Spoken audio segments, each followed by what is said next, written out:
एकाग्र करके शांत चित्त होकर बैठने की चेष्टा करें।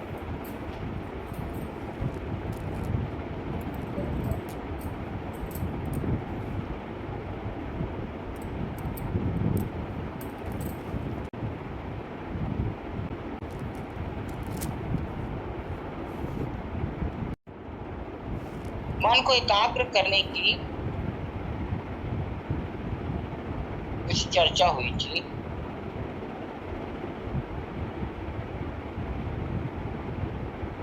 मन हमें प्रलोभित बहुत करता है और ऐसा दिखाता है कि अगर ऐसा न करें तो काम नहीं चलेगा। काम सब चलता है, अगर हम ऐसा नहीं करते तो ऐसा हो जाए। बात भी सही है, परंतु अगर हम ऐसा करते तो हमारा क्या नुकसान हुआ, इस पर तो हमारा किसी का दृष्टिकोण ही नहीं है। किसी भी बात को समझने और बताने के लिए हमें पहले उस बात की पूरी जानकारी लेनी पड़ेगी। उसके बाद विचार करना पड़ेगा कि इसमें क्या सही है क्या गलत है। अगर कभी दो पक्ष की बात आए तो दोनों के पक्ष से हमें सोचना पड़ेगा। अब हमारा कितना समय चला गया। अगर हमारा मन हमें वह रास्ता नहीं दिखाता तो शायद हम उसके लिए विचार करने के लिए मजबूर नहीं होते। क्योंकि हमारा मन हमें उस ओर बार बार ले जाता है, इसलिए हम बार बार उसकी ओर जाते हैं और जाकर केवल झांकते नहीं हैं, उसमें रम जाते हैं। बात यहीं तक खत्म नहीं होती। अब बात हो गई, जो हमें कहना था हमने कह दिया। उसके बाद जब हम वहां से उठ के आ गए तो हमें चिंतन उसी का होगा। किसी बहुत जरूरी काम में लगकर अगर कुछ देर के लिए हम चिंतन को विस्मृत कर गए तो रात में सोने के समय तो हमें उसका चिंतन अवश्य होगा, और अगर उस चिंतन में हम गहराई से डूब गए तो मेरे को नींद भी नहीं आएगी।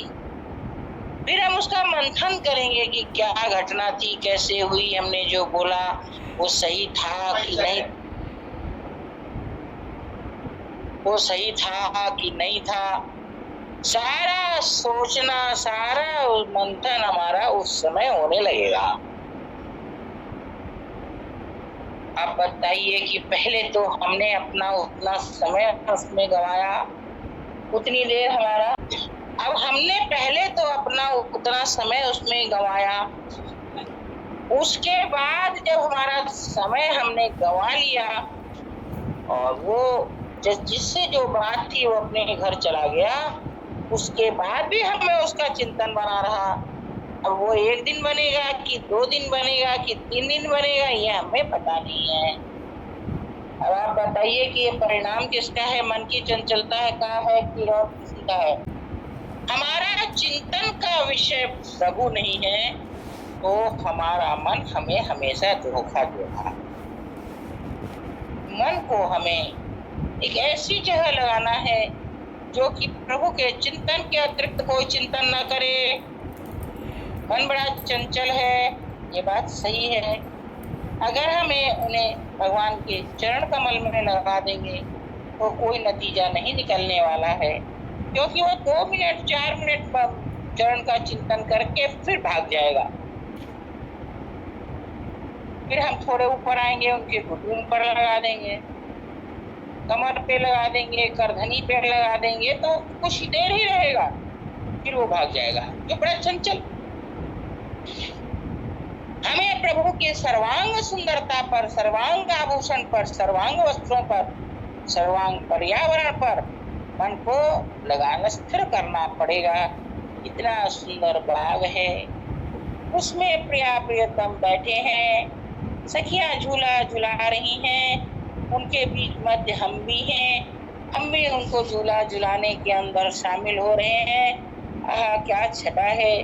देखिए थाल में से कुछ उठाकर प्रभु प्यारी को खिला रहे हैं, प्यारी प्रभु को खिला रही हैं, प्यारी को प्यास लग गई है, प्यारी को प्रभु पेय पिला रहे हैं। कुछ सखियां वे हवा दे रही हैं, कुछ छिड़काव कर रही हैं, कोई उनके चरणों के पायदान पे पास बैठी हैं, कोई उनके थाल के पास हवा दे रही हैं। इस प्रकार से विभिन्न चिंतन में जब हम मन को लगाएंगे और मन अगर उसको पकड़ लेगा, तब फिर जो है वह कभी भागेगा। उसे रस आना चाहिए, क्योंकि हमारा मन अभी जगत में इतना रस ले रखा है कि जगत की विभिन्न बातों के अंदर लगा रहता है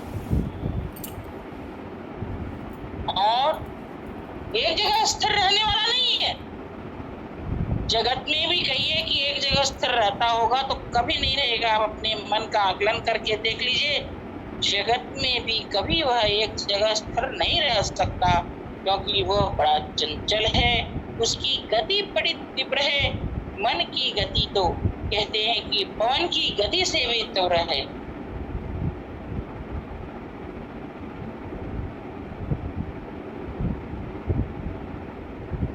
मन को जगत का प्रलोभन ने बहुत लुभा रखा है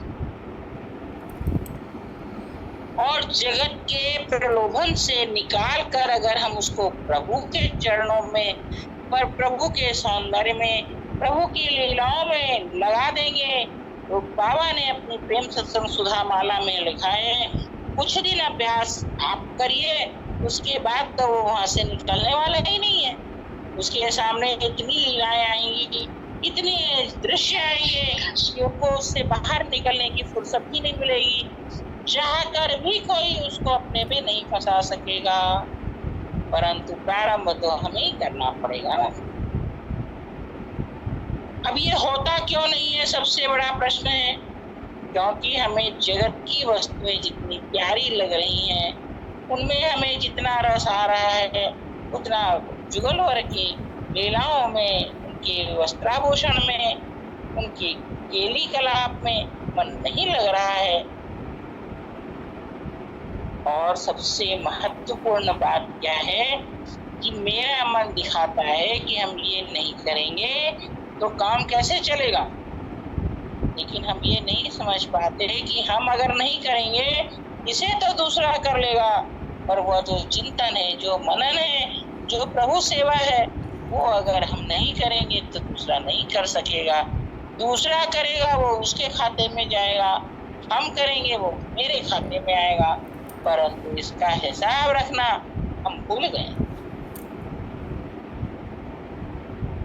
अगर हम एकांत में बैठकर और सही सही चित्रण करें कि हमने दिन भर में क्या किया, तो हमें लगता है किसी का 5 मिनट, किसी का 10 मिनट, किसी का आधा घंटा, किसी का 1 घंटा, और अगर 2 घंटा निकल गया तो बड़ा भाग्यशाली। 2 घंटे उसने प्रभु का चिंतन किया, इससे बड़ा भाग्यशाली और कोई नहीं हो। परंतु वो करेगा नहीं, क्योंकि हम उसको, जैसे बच्चा अगर आपके पास ना आवे तो आप उसको वह चीज दिखलाएंगे जिससे वह प्रलोभित होकर आपके पास आ जाए। हम जब छोटे थे, मेरे पास एक बच्चा आया, मेरे गोद में आ नहीं रहा था, तो उसको जो पालने वाली थी उसने बताया कि उसको एक इलायची दिखा दीजिए, ये तुरंत आपकी गोद में चला जाएगा। हमने एक इलायची हाथ में ली और लेते ही बच्चा मेरी गोद में आ गया। प्रलोभन किए बिना वह अपना स्थान छोड़कर दूसरे स्थान पर नहीं जाएगा। जिसके संग वह बचपन से रहा है, जिसको दिन रात देखता है, एक इलायची के प्रलोभन ने उसको उसकी गोद से मेरी गोद में कर दिया। इसी तरह संसार में तरह तरह से हमें प्रलोभन मिलता है और उससे प्रलोभित होकर हम जो है सो भटकते रहते हैं। हमारे भटकने की कोई सीमा नहीं है, और तो और जिससे हमें कोई मतलब नहीं है उसमें भी जाकर हम अपने मन को फंसा लेते हैं।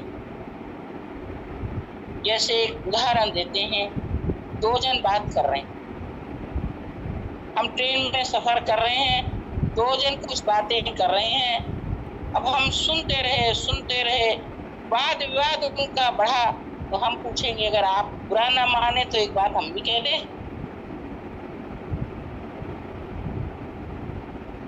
वो लोग कहेंगे अच्छा बोलिए, कोई बात नहीं है, बोलिए। तो हम भी अपना मन का जो बात उनका सुन के हमने एक आकलन किया है, वो हम बताएंगे कि आपकी बातों से हमें ऐसा समझ में आया और मेरी समझ में ये ऐसे हो सकता है। हमें क्या जरूरत थी उनकी बातों को सुनने का, और फिर उसके ऊपर मनन करने से तो हमें कोई नतीजा मिला, उस पर मनन करने का भी हमें आवश्यकता क्या था, परंतु हमने किया। कहिए, बोलिए कि सामने हो रहा है तो कान कैसे बंद कर लें? हम तो कान बंद करने की बात ही नहीं कर रहे हैं, कान को सुनने का अवकाश ना मिले इसकी बात कर रहे हैं। मन को समझने का अवकाश ना मिले, सामने खड़े होकर कोई कुछ बोल दे तो हमें समझ ना आवे। जगत में बहुत बार ऐसा होता है, हम किसी काम में तल्लीन रहते हैं, कोई कुछ आकर बोल गया, हमने सुना, हम जानते हैं ऐसा कैसे। तल्लीनता में हमें ज्ञान नहीं रहता, जिस चीज में हम तल्लीन है उसी का मात्र ज्ञान रहता है। उसी तरह हम तल्लीनता से अगर प्रभु के चरणों में मन को बांधेंगे, प्रभु के स्वरूप माधुरी में बांधेंगे, प्रभु की चरित्र लीला में बांधेंगे, तो फिर मन वहां से आएगा नहीं और उसको हमारे जगत की चर्चाओं का ज्ञान रहेगा नहीं। परंतु हम ऐसा करें तो ना, चंचल मन को स्थिर करने के लिए आधार चाहिए, और आधार ना मिले तो वो टिकेगा क्या चीज पर?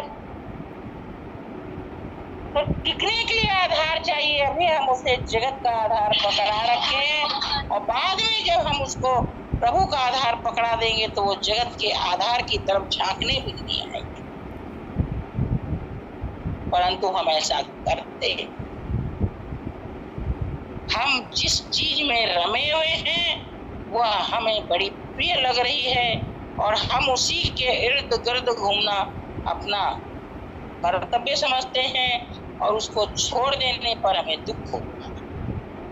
अगर हम विवेक से विचार करें तो हम जिस चीज में फंसे हैं उसका कोई अस्तित्व ही नहीं है।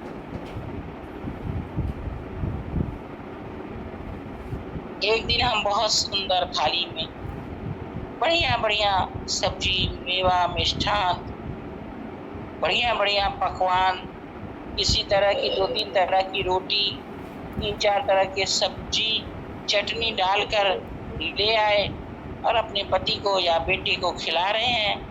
बड़ी शौक से खिला रहे हैं और वह भी बड़ी शौक से खा रहा है।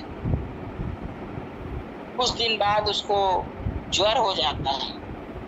अब ज्वर में हम उसको दें तो वो खाएगा नहीं, और अगर हमारा विवेक साथ देगा तो हम कहेंगे भाई ऐसी स्थिति में तो ये खाना नहीं चाहिए।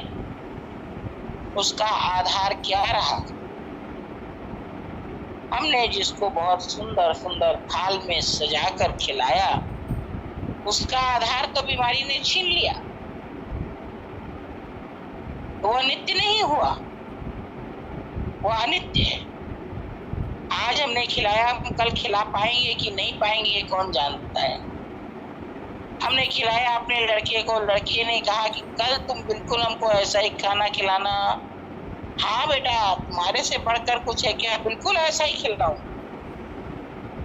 बात तो मैंने कर ली। रात में हम सो गए, सुबह देखा हमें तो इतनी जोर का ज्वर है कि हम उठकर बैठ भी नहीं सक रहे हैं। वैसी थाली बनाने की बात तो अलग रही, हम उठकर बैठने में भी असमर्थ हो रहे हैं। अब हमें अपने वादे की तो याद भी नहीं आती कि हमने वादा किया था कि बच्चे जरूर खिलाएंगे, और मेरा क्या हो रहा है ये अब हमें सोचने का अवकाश ही नहीं। क्योंकि ये अगर हम सोचेंगे तो मेरा ये जो सुंदर सा संसार बसा हुआ है ये तो नष्ट हो जाएगा ना, और इसको नष्ट होते हम देख नहीं सकते। एक बार हमने एक लेख पढ़ा था, एक व्यक्ति ने भूख मर मर कर अपने बच्चों को भूखा सूखा खिलाकर पैसे जमा किए, घर बनाना है। घर बनाया, घर में पूजन का काम प्रारंभ हो गया। एक दिन पूजन को शेष था, उस दिन का कार्यक्रम करके वो अपने निवास स्थान पर आ गया। जाकर उसको किसी ने कहा, तुम्हारा जो नया मकान बना था उसमें आग लग गई है। वह व्यक्ति उठता है, घटनास्थल की ओर न जाकर मिठाई की दुकान में जाकर मिठाई खरीदता है और मिठाई खरीदकर घटनास्थल पर आकर सबको खिलाता है। खाने वाले सब सोचते हैं कि इसको इतना बड़ा धक्का लगा, बचपन से इसने किसी तरह पैसे जमा करके मकान बनाया था, वह मकान जल गया तो यह विक्षिप्त हो गया है। विक्षिप्त अवस्था में वह मिठाई लाकर हमें खिला रहा है। अब खाने वाले दुखड़ चुकड़ में मिठाई लेते हैं, खाते हैं, और कोई साहस नहीं करता उसको पूछने का कि तुम विक्षिप्त हो गए हो क्या। बहुत साहस कर एक व्यक्ति ने उससे पूछा, भैया तुम्हारे जीवन भर की पूंजी का ये मकान ध्वस्त हो रहा है, जल कर राख हो रहा है, और तुम मिठाई बांट रहे हो, इसका क्या कारण है। बोले, भैया देखिए मेरी बड़ी आसक्ति थी कि हमें घर बनाना है और हमने किसी तरह पैसा जमा करके घर बना भी लिया, पर हमारे जो प्रभु हैं, हमारे जो भगवान हैं, उनको पता था कि हमें इसमें नहीं फंसने देना है, तो घर अगर नहीं बनता तो हम उस दुख में दुखी रहते। मेरा घर नहीं बना, घर नहीं बना, घर नहीं बना, और घर बन गया तो मेरी ये लालसा पूरी हो गई कि मुझे घर बनाना, मैंने घर बना लिया। अब प्रभु ने सोचा कि इसने बड़ी मेहनत से घर बनाया, इसमें रहेगा, इसकी आसक्ति हो जाएगी। आसक्ति नाश करने के लिए प्रभु ने उस घर को ही नाश कर दिया। मैं प्रभु की बड़ी प्रत्यक्ष कृपा को देखकर प्रसन्न हो रहा हूँ और सबको मिठाई खिलाने के लिए आया हूँ। तब सुन के अवाक रह गए।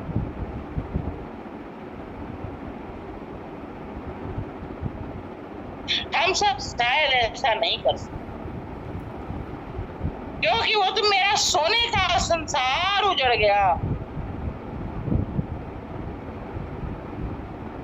हमारा सोने का संसार, ये जो दृश्यमान जगत है वही है, उससे अलग जो हमारे प्रिया प्रियतम की विहार स्थली है, जहाँ प्रिया प्रियतम का नित्य विहार चल रहा है, वह तो मेरे को दिमाग में ही नहीं आता, स्मृति नहीं होती उसकी, क्योंकि मन का वो विषय ही नहीं है। मन ने उसको कभी विषय बनाया ही नहीं।